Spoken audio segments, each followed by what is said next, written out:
So in regards to the question of what are my greatest weaknesses and how I would address that, how I would answer that, really you want to make sure, at least in my experience, you want to make sure that whatever that weakness is, it actually pertains to the job.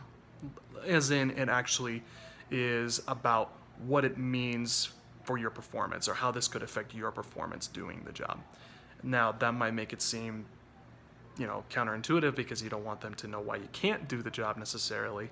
But the thing is that when they're looking for a weakness, they want to see what you're doing. They want to know if you're actually working on changing that or if that's something that you're kind of used to working through, which isn't exactly what they want. They want you to be more of a problem solver rather than be a problem maker for them.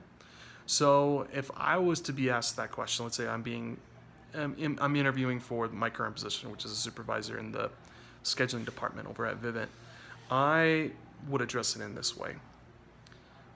One of my weaknesses is being able to keep myself from doing the work for those that I have the stewardship over.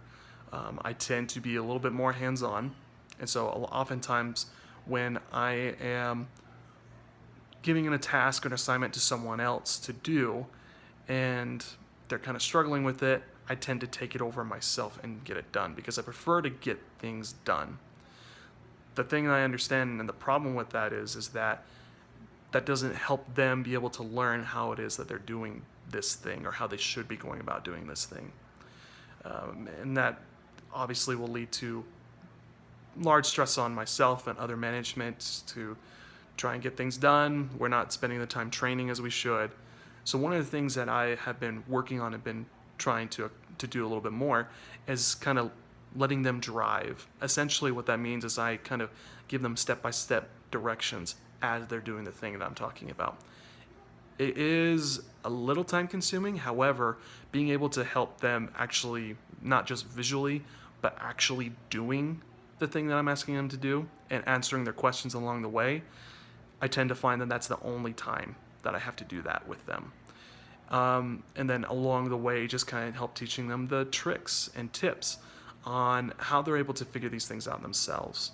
This is what is going to not only help me to learn to be able to distribute, to delegate a little bit better, but that's going to in turn help reps or anybody who I'm trying to help teach and to help them to learn. It's going to help them retain it so much better.